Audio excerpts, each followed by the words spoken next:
Hello friends, सफल steps में आप सबका एक बार फिर स्वागत है। हम लोग पिछले कुछ वीडियोस के माध्यम से जूनियर अकाउंटेंट भर्ती परीक्षा 2013 में पूछे गए प्रश्नों को सॉल्व कर रहे थे। उसी सीरीज़ में आज हम लोग आगे के क्वेश्चन सॉल्व करेंगे। अभी तक अगर आपको याद हो तो हम लोग इस संबंध में 3 वीडियोस ऑलरेडी डाल चुके हैं, जिसमें लगभग हमने 15 क्वेश्चन सॉल्व किए। 15 के बाद के क्वेश्चन आज के वीडियोज़ में हम लोग सॉल्व करेंगे। तो आइए देखते हैं आज का पहला प्रश्न। तो 15 तक क्वेश्चन हमारे हो चुके। आज का पहला प्रश्न है, in the absence of agreement partners are entitled for. समझौते के अभाव में साझेदार अधिकृत होते हैं। अब हमें बताना है कि समझौता अगर नहीं हुआ तो साझेदार किस के अधिकृत होते हैं। तो सबसे पहले तो हमें क्वेश्चन को अंडरस्टैंड करना पड़ेगा, क्वेश्चन की भाषा को समझना पड़ेगा। क्वेश्चन ये कहता है कि मान लीजिए कि कुछ पार्टनर्स ने मिलके साझेदारी में बिजनेस शुरू किया, और जब साझेदारी में बिजनेस होता है तो साझेदार मिलके एक एग्रीमेंट, एक डॉक्यूमेंट तैयार करते हैं, जिसको हम पार्टनरशिप डीड या साझेदारी संलेख बोलते हैं। अगर पार्टनर्स ने वो डीड बनाया और उसमें शर्तें लिखी, तब तो मैक्सिमम चीज़ें उस शर्तों के हिसाब से होती हैं। लेकिन क्वेश्चन कह रहा है कि मान लीजिए साझेदारी तो हुई लेकिन साझेदारों ने कोई समझौता नहीं किया। ऐसे में साझेदारों को समझौते के अभाव में निम्न में से कौन कौन से बेनिफिट मिलेंगे। तो पहला बेनिफिट है इंटरेस्ट ऑन लोन, ऋण पर ब्याज मिलेगा या नहीं। दूसरा है वेतन मिलेगा या नहीं। तीसरा कमीशन मिलेगा या नहीं। और फोर्थ पॉइंट है कि क्या साझेदारों को प्रॉफिट में जो शेयर है, लाभों का विभाजन पूंजी के अनुपात में, कैपिटल रेशियो में होगा या नहीं। देखिए, साझेदारी का मूल मंत्र है कि अगर साझेदारी है तो लाभों का बंटवारा तो होगा ही, लेकिन लाभों का बंटवारा किस अनुपात में होगा, ये साझेदारों की जो साझेदारी डीड है, जो उनका समझौता है, उसके ऊपर निर्भर करता है। जब समझौता नहीं होता तो साझेदारों को बराबर बराबर अनुपात में लाभ बांटा जाता है। तो ये जो फोर्थ ऑप्शन है ये तो गलत हो गया। इसका मतलब ये तो नहीं मिलने वाला। कमीशन, जब तक समझौते में साझेदारों को विशेष रूप से ना कहा जाए तब तक साझेदार किसी प्रकार के कमीशन के लिए एलिजिबल नहीं है, इसलिए कमीशन भी उनको नहीं मिलेगा। सिमिलर लाइन पे वेतन के बारे में भी विशेष प्रावधान बनाना पड़ता है। अगर वेतन विशेष रूप से कहा गया तभी मिलेगा, एग्रीमेंट नहीं है तो वेतन नहीं मिलेगा। तो एग्रीमेंट के अभाव में साझेदारों को सिर्फ एक चीज़ मिलेगी और वो है उनकी पूंजी पर ब्याज। तो पहला पॉइंट हमारे लिए सही जवाब हो गया। उसके बाद अगला क्वेश्चन देखते हैं। क्वेश्चन है, at the time of retirement of a partner a firm gets from the insurance company against the joint life policy taken jointly for all the partner. एक साझेदार के अवकाश ग्रहण पर फर्म के सभी साझेदारों को संयुक्त जीवन पॉलिसी पर ली गई संयुक्त जीवन बीमा पॉलिसी के लिए बीमा कंपनी से क्या प्राप्त होगा। अगेन पहले प्रश्न समझ के देखते हैं कि आखिर क्वेश्चन पूछना क्या चाहता था। हम सभी लोग ये बात जानते हैं कि किसी भी व्यक्ति की डेथ होने पे उसके परिवार को, उसके उपराश्रित लोगों को नुकसान होता है, उनका सामाजिक सुरक्षा खतरे में आ जाती है, आर्थिक सुरक्षा खतरे में आ जाती है। इसलिए हर व्यक्ति अपने जीवन पर जीवन बीमा कराता है, लाइफ इंश्योरेंस कराता है। ठीक ऐसे ही साझेदारी फर्म जो होती हैं उनमें भी साझेदारों की ज़िंदगी पे, उनके जीवन पे एक बीमा पॉलिसी ली जा सकती है, जिसके कई सारे फॉर्मेट हैं जो हम चैप्टर पढ़ते टाइम डिस्कस करेंगे कि उनमें से अलग अलग साझेदारों के लिए अलग अलग पॉलिसी है या सभी साझेदारों के लिए एक पॉलिसी है। नॉर्मली साझेदारी में सभी साझेदारों की ज़िंदगी पे एक पॉलिसी ली जाती है, जिसको हम संयुक्त जीवन बीमा या जॉइंट लाइफ पॉलिसी बोलते हैं। नाम से ही पता चल रहा है सभी साझेदारों की एक जीवन बीमा पॉलिसी। अब सभी साझेदारों ने मिलकर एक जीवन बीमा पॉलिसी ले ली। आज जो साझेदार थे उनमें से एक रिटायर होके जा रहा है, तो जब वो रिटायर होके जाएगा तो वो पूछेगा ना कि अगर मैं रिटायर हो रहा हूँ तो ये पॉलिसी जो मेरे टाइम ली थी उसका मुझे भी तो कुछ मिलना चाहिए। तो क्वेश्चन ये है कि अगर एक साझेदार रिटायर हो रहा हो और बाकी सारे साझेदार ना रिटायर हो रहे हैं ना उनकी मृत्यु हुई है, तो ऐसे में बीमा कंपनी के पास जाके जब हम पैसे मांगेंगे कि लाओ हमारी बीमा पॉलिसी का हमें कुछ दे दो, तो बीमा पॉलिसी कितने पैसे आपको देगी, बीमा कंपनी से क्या मिलेगा। तो पहला सवाल है पॉलिसी की राशि। पॉलिसी की राशि का मतलब है अगर आपने 5 लाख रुपए का बीमा करा रखा था तो क्या बीमा कंपनी आपको 5 लाख रुपए दे देगी। दूसरा है समर्पण मूल्य। समर्पण मूल्य का मतलब होता है जब जब हर पॉलिसी की एक फिक्स पीरियड होता है, एक फिक्स टेन्योर होता है, जिसको मैच्योरिटी पीरियड बोलते हैं। अगर हम लोग परिपक्वता अवधि से पहले किसी पॉलिसी को बंद करा देते हैं तो हमें कभी भी पॉलिसी की पूरी राशि नहीं, कम पैसे मिलते हैं। तो 5 लाख की पॉलिसी है तो सरेंडर वैल्यू कम मिलेगी। मान लेते हैं थोड़ी देर के लिए जैसे 60% सरेंडर वैल्यू मिलेगी तो 3 लाख रुपए मिलेगा। अगला पॉइंट कहता है कि अवकाश ग्रहण करने वाले साझेदार के लिए पॉलिसी की राशि और शेष साझेदारों के लिए समर्पण मूल्य की राशि। और लास्ट वाला है अवकाश ग्रहण करने वाले साझेदार के लिए समर्पण मूल्य और शेष के लिए पॉलिसी। देखिए, जो साझेदार अवकाश ग्रहण कर रहा है उसके लिए पॉलिसी की राशि मिले और बाकी साझेदारों के लिए पूरी मिले, ये तो सरासर गलत है। तो ये लास्ट के 2 पॉइंट तो बिल्कुल गलत है। अब पहले 2 में से एक आंसर सही होगा। पहला है कि क्या पॉलिसी की राशि मिलेगी? नहीं, पॉलिसी की राशि तब मिलती है जब साझेदारों की मृत्यु होती है।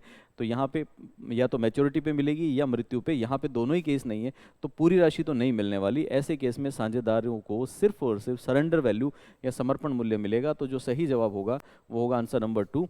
अब ये बहुत डिटेल्ड कॉन्सेप्ट है जिसको हम लोग चैप्टर के साथ बहुत डिटेल में बात करेंगे। उसके बाद क्वेश्चन है, calculate the amount of claim if average clause is applicable in the following cases.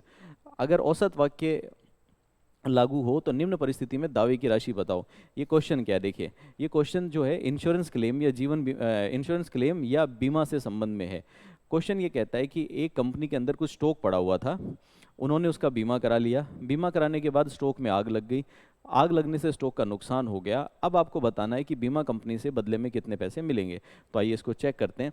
Question कहता है कि the value of the stock, stock की वैल्यू कितने, sorry value of the stock on the day of fire, जिस दिन आग लगी उस दिन स्टॉक कितने का था? 80,000 रुपये का, और हमने बीमा करा रखा है 70,000 रुपये का।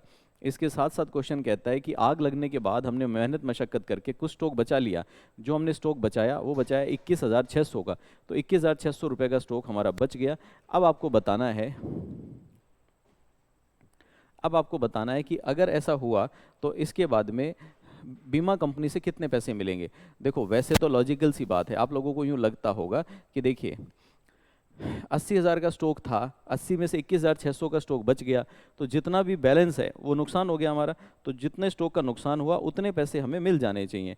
लेकिन उतने पैसे कंपनी कभी देगी नहीं, क्योंकि कंपनी ये बोलेगी कि आपने तो वैल्यू जो है बीमा पॉलिसी की वैल्यू तो आपने कम ले रखी थी, स्टॉक तो ज़्यादा का था, तो जो 80,000 रुपये का स्टॉक आपके पास पड़ा था वो तो पूरा इंश्योर्ड ही नहीं था। इंश्योर्ड कितना था? उसमें से 70,000 का ही तो था खाली।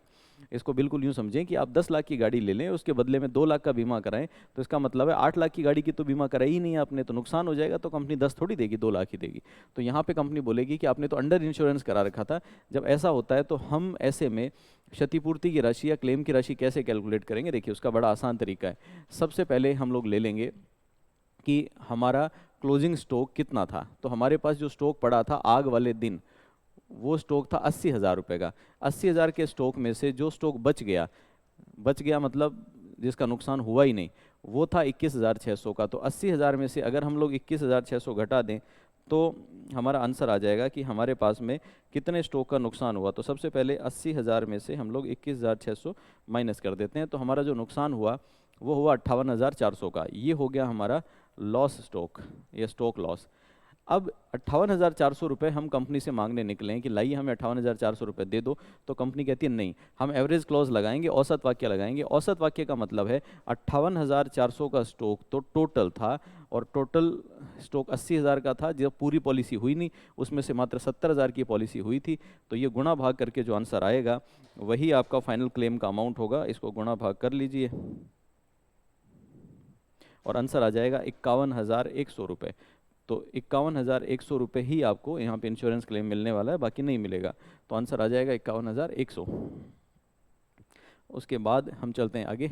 अगला क्वेश्चन कहता है कि निम्न में से किसका संबंध परिणामी हानि बीमा से नहीं है? Which of the following is not related to consequential loss of insurance. ये क्या चीज़ है? जैसे मान लीजिए कि हम आग लगने से होने वाली हानि का बीमा कराते हैं। इसका मतलब है अगर व्यवसाय में आग लग गई तो आग लगने से जो नुकसान होगा उसके पैसे हमें मिल जाएंगे। अब समझिए मेरी बात को, बिजनेस में आग लगी, आग लगने से जो सामान पड़ा था, स्टॉक पड़ा था, वो जल गया, उसके पैसे तो मिल गए, लेकिन आग लगने के बाद में इस हानि का परिणाम कई दिन तक व्यापार झेलेगा। आग लगने के कारण अब बिजनेस को दोबारा पुरानी शेप में लाने में समय लगेगा। जब तक पुरानी शेप में नहीं लाओगे तब तक आप सामान नहीं बेच पाओगे, तब तक आपका उत्पादन नहीं हो पाएगा, तब तक आपका कच्चा माल जो पड़ा था वो किसी काम नहीं आएगा, मशीनों को रिपेयर कराना पड़ेगा। तो एक बार आग लगने से जो हानि हुई उसके अलावा उसके परिणाम स्वरूप आने वाले समय में जो हानियाँ होंगी उसको हम लोग कॉन्सिक्वेंशियल लॉस या परिणामी हानि बोलते हैं। तो क्वेश्चन कह रहा है कि इनमें से परिणामी हानि कौन सी नहीं है? पहला है लॉस ऑफ नेट प्रॉफिट, शुद्ध लाभ की हानि। ये तो बिल्कुल परिणामी हानि है ही, इसमें तो कोई शक, कोई परेशानी हमें है ही नहीं। इसके अलावा दूसरा देखते हैं स्थिर व्ययों की हानि।